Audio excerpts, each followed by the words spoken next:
Judge Judy was about to deliver 8 words that would obliterate a $100 million religious empire and leave America's most beloved prosperity preacher frozen in stunned silence for 45 seconds on live television.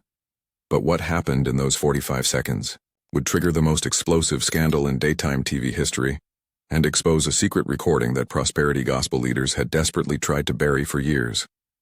Joel Osteen walked into Judge Judy's courtroom that Tuesday morning, believing he could charm his way through what seemed like a simple case about an elderly widow's donation. He had no idea he was walking into a carefully orchestrated trap that would destroy his credibility in front of 12 million viewers and change American Christianity forever. The case appeared straightforward. Margaret Thompson, a 73-year-old widow, had donated her entire $85,000 retirement fund to Joel's Lakewood church after being promised that her seed offering would return multiplied within 1 year. When the miracle money never came and she faced eviction, she sued. Joel's legal team was confident this would be easy PR. Show up, smile, talk about faith and blessings, paint the old woman as bitter and faithless, and walk away looking like a persecuted man of God. They had studied Judge Judy's previous cases, involving religious disputes, and believed she would be respectful toward a prominent pastor. They were catastrophically wrong. What Joel didn't know was that Judge Judy had been building a case against prosperity preachers for months.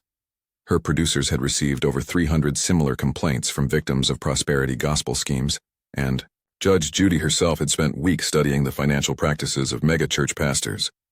She had uncovered something explosive, a secret audio recording from Joel's own leadership meetings that would prove he knew exactly what he was doing to vulnerable people.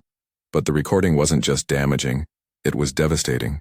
In it, Joel could be heard laughing about the desperation of his poorest donors and strategizing how to extract more money from grieving families. The moment Joel stepped into her courtroom, Judge Judy knew she had him exactly where she wanted him. This wasn't going to be a routine religious arbitration case. This was going to be the public execution of the prosperity gospel's most famous face. As cameras rolled and 12 million Americans tuned in expecting a typical courtroom drama, they had no idea they were about to witness the most brutal theological takedown in television history. Joel Osteen, the man who never stopped smiling, was about to be exposed as something far darker than anyone imagined. What were those 8 words that made Joel Osteen go completely silent for 45 seconds while millions watched? What was on that secret recording that prosperity gospel leaders had fought desperately to keep hidden? And why did this single courtroom confrontation result in congressional hearings, FBI investigations, and the largest exodus from megachurches in American history? This is the story of the day America's toughest judge took on America's richest preacher and revealed a truth so devastating that 3 major networks initially refused to air the footage, calling it too explosive for daytime television. The confrontation that followed would shatter Joel's carefully constructed image, expose the hidden financial machinery of the prosperity gospel, and prove that sometimes justice comes not from a church pulpit, but from a Brooklyn judge who refuses to let anyone, not even America's most beloved pastor, get away with conning desperate people out of their last dollars. If you think you know how this story ends, you're wrong. Because what Judge Judy uncovered about Joel Osteen was far worse than anyone suspected, and the evidence she had been hiding would send shockwaves through the religious world that are still being felt today. If you're ready to see America's toughest judge take on prosperity theology and expose the secret recordings that prove these preachers know exactly what they're doing to vulnerable people, hit that subscribe button now, because this confrontation will challenge everything you think you know about faith, money, and the dark truth behind America's most profitable churches. What you're about to witness didn't just destroy one man's reputation. It brought down an entire industry built on false promises and broken dreams. 3 weeks before the confrontation, Margaret Thompson sat in her cramped studio apartment, holding the eviction notice with trembling hands. The 73-year-old widow had given everything to Joel Osteen's ministry after watching him promise on television that seed offerings would return multiplied within 1 year. Her husband had just died from cancer, leaving her with crushing medical bills and a broken heart. When Joel looked directly into the camera and said God wanted to bless faithful givers with supernatural abundance, Margaret saw it as her last hope. She emptied her retirement account, withdrew her life insurance payout, and sent every penny of her $85,000 to Lakewood Church, believing with desperate faith that God would multiply it back just in time to save her home. That multiplication never came. Instead, she received a generic thank you letter and a plastic bookmark with Joel's smiling face on it. When she called the church explaining her situation, a staff member told her that her lack of financial breakthrough meant she didn't have enough faith, Now, 9 months later, she was facing homelessness while the man who took her money lived in a $10.5 million mansion and flew around the country in private jets. Margaret's story wasn't unique.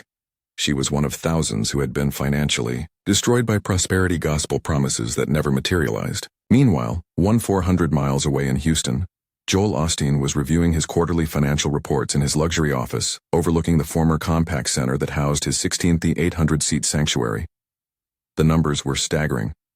Lakewood Church brought in over $70 million annually, with the vast majority coming from small donations from elderly, desperate, and financially struggling believers who gave sacrificially because they believed God would reward their faith with earthly riches.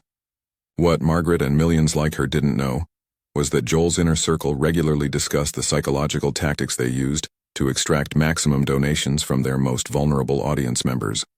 The secret recording that would later destroy Joel's empire was made during one of these private leadership meetings just 2 months before Margaret's case. In it, Joel could be heard discussing donation strategies with chilling callousness. The people who give the most are usually the ones who can afford it the least, his voice captured clearly on the audio. Desperate people make faithful givers. We just need to keep them believing that their breakthrough is always one more seat away. When one board member expressed concern about elderly people giving their life savings, Joel's response was haunting. Their faith is their choice. Our job is to provide them with opportunities to express that faith financially. Judge Judy's producers had obtained this recording through a former Lakewood insider who had grown disgusted with the ministry's predatory practices.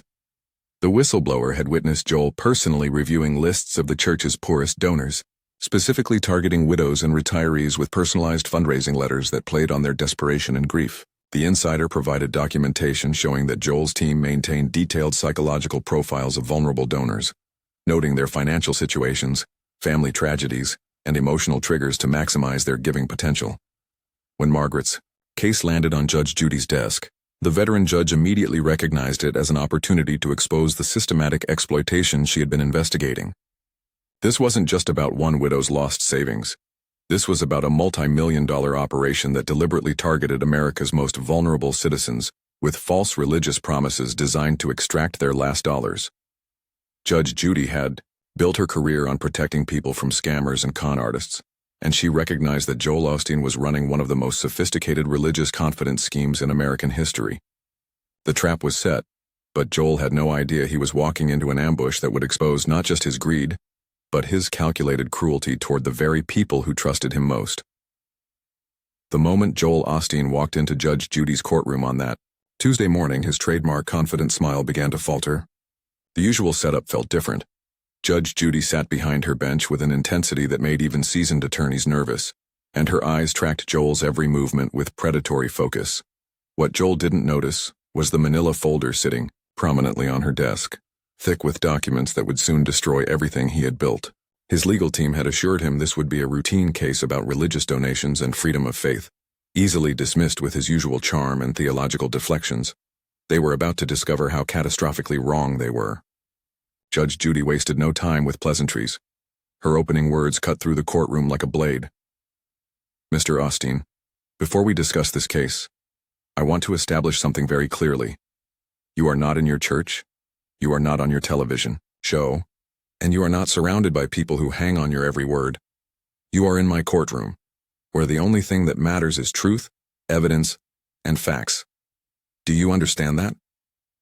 Joel's smile remained frozen on his face, but cameras caught the slight tremor in his hands as he answered, "Yes, Your Honor, of course." Judge Judy's response was immediate and brutal. "Good, because I've been looking forward to this conversation for a very long time." Margaret Thompson took the stand first, her voice barely above a whisper, as she described giving her life savings to Joel's ministry.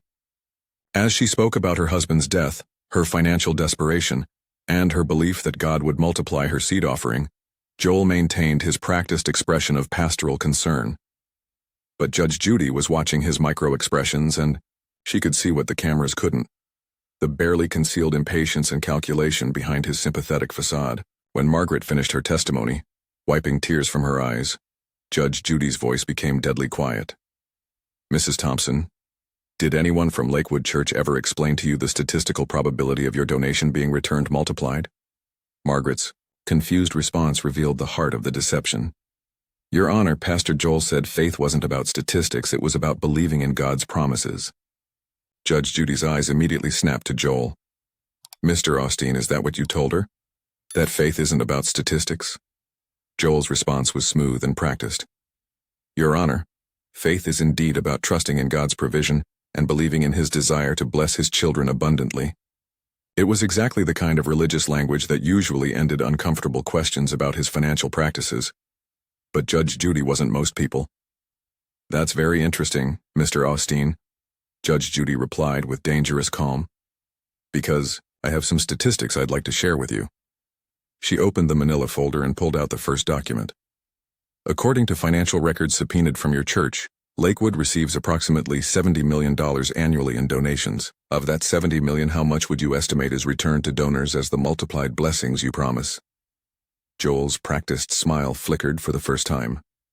Your Honor, God's blessings come in many forms, not always financial. Judge Judy's response was like a hammer blow. That's not what I asked you. I asked you for a number. How much money goes back to the people who give it to you? The courtroom fell silent as Joel struggled to formulate a response that wouldn't incriminate him. His lawyers had prepared him for questions about faith and theology, not cold financial audits. Your Honor, our church operates transparently, according to all federal guidelines for religious organizations. Judge Judy leaned forward with her signature death stare. Mr. Osteen, you're evading my question. Let me help you with the math. According to your own financial disclosures, less than 3% of donations are ever returned to donors in any form. That means Mrs. Thompson had less than a 3% chance of seeing her money again. But you told her to have faith in God's multiplication. Doesn't that strike you as misleading? Joel's response revealed the first crack in his armor. Your Honor, faith requires stepping out beyond what statistics might suggest. Judge Judy pounced immediately. So you're admitting you know the statistics are against your donors, but you encourage them to ignore those statistics and give anyway? The theological trap was perfectly set, and Joel was walking straight into it. Your Honor, I believe God can do miracles that transcend human understanding, he replied, but his voice lacked its usual conviction. Judge Judy pulled out a second document from her folder. Mr. Osteen, I'm holding a list of your church's top 100 donors from last year. 97 of them are over the age of 65, 63 are widows, and 41 are living on fixed incomes below $30,000 annually. These are the people funding your $10.5 million mansion and your private jets. Does that seem miraculous to you, or does that seem predatory? The question hung in the air like a sword, and for the first time since entering the courtroom, Joel Osteen was completely speechless. The audience could feel the shift in power as America's most beloved prosperity preacher faced off against America's toughest judge, and Judge Judy was just getting started. What she pulled from that manila folder next would shatter Joel's carefully constructed image forever. Judge Judy reached deeper into her manila folder and pulled out a photograph that made Joel's face go pale. Mr. Osteen, do you recognize this? She held up an aerial shot of his $10.5 million River Oaks mansion with its swimming pool, tennis court, and 6-car garage. This is your primary residence, correct? Joel's voice cracked slightly. Yes, Your Honor, but I want to clarify that. Judge Judy cut him off with surgical precision. No clarifications needed. Mrs. Thompson, how many months of rent could you have paid with the $85,000 you gave to fund this mansion? Margaret's tearful response was devastating. About 7 years, Your Honor. The mathematical brutality of the comparison hit the courtroom like a physical blow. Judge Judy wasn't finished. Mr. Osteen, you also own a vacation home in Colorado, worth $2.9 million, correct? And a collection of luxury vehicles including a Ferrari, 2 Mercedes, and a Bentley. Joel tried desperately to regain control. Your Honor, God has blessed our ministry with resources that allow us to reach more people. Judge Judy's interruption was explosive. Stop it. Just stop it right there. You're not reaching people. You're reaching into their wallets. The courtroom erupted with gasps as Judge Judy's fury became unleashed. Mrs. Thompson, while you were choosing between medication and groceries, this man was choosing between his Ferrari and his Bentley. Does that sound like God's plan to you? Margaret shook her head, crying openly. Joel's desperation became palpable, as his carefully constructed image crumbled in real time. Your Honor, I never asked Mrs. Thompson to give beyond her means. She made that choice herself. It was the worst possible thing he could have said. Judge Judy's eyes flashed with pure rage. She made that choice? After you looked into television cameras and promised her that God would multiply her seed offering? After your ministry sent her personalized letters telling her that bigger faith required bigger giving? She pulled out another document. Mr. Osteen, this is a direct quote from one of your televised sermons. The size of your seed determines the size of your harvest. God is looking for people who will give sacrificially to prove their faith. You said that while sitting in front of a golden backdrop wearing a $3,000 suit. Joel's final attempt at defense was pathetic.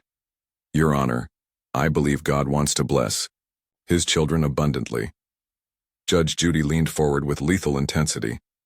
Then answer me this, Mr. Osteen. If God wants all His children blessed abundantly, why are you the only one in this courtroom who got abundantly blessed? Where's Mrs. Thompson's abundance? Where are the blessings for the thousands of elderly people who funded your lifestyle while they eat cat food to survive? The question shattered whatever composure Joel had left. His trademark smile vanished completely as he sat frozen, unable to respond to the undeniable logic of Judge Judy's attack. The cameras captured every second of his mental collapse as America watched their beloved prosperity preacher revealed as nothing more than a sophisticated con artist who had built an empire on the desperation of vulnerable people. But Judge Judy wasn't done. What she was about to reveal from that folder would destroy not just Joel's reputation, but expose the entire prosperity gospel as a calculated fraud designed to exploit the faithful. Judge Judy reached for the final document in her manila folder, but instead of pulling it out, she closed the folder and stared directly into Joel Osteen's eyes. The courtroom fell into absolute silence as she leaned forward with the intensity that had made her a legend. Mr. Osteen, I'm going to ask you one simple question, and I want a yes or no answer. No theology, no scripture quotes, no religious double talk. Just yes or no. Joel shifted uncomfortably in his chair, sweat beginning to form on his forehead despite the air conditioning.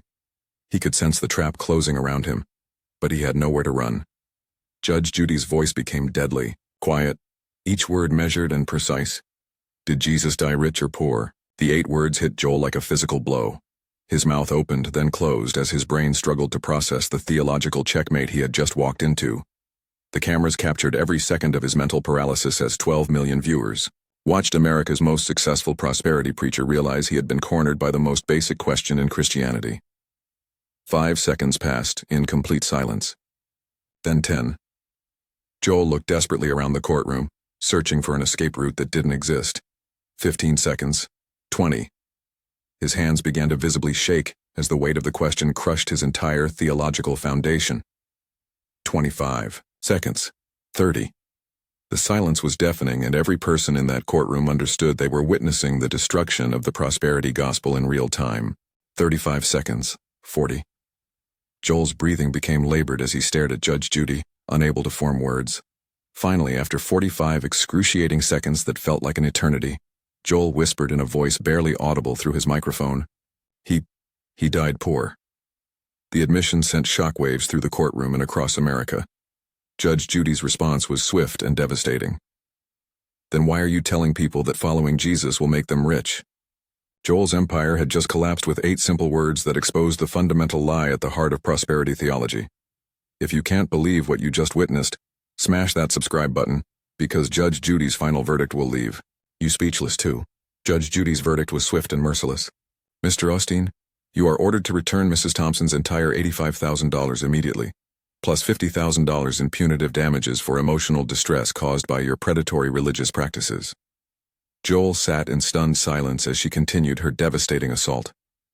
Furthermore, I'm recommending this case to the FBI for investigation into possible mail fraud and racketeering under the RICO Act.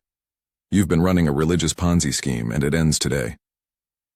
The courtroom erupted as cameras captured Joel's complete humiliation. His legal team frantically whispered damage control strategies, but the footage was already spreading across social media like wildfire. Within 30 minutes, Dear Jesus Rich or Poor was trending worldwide, with the 45-second silence clip being viewed millions of times. Joel's desperate attempt to salvage his reputation fell flat. Your Honor, I've dedicated my life to helping people find hope and faith, he stammered. Judge Judy's response was brutal.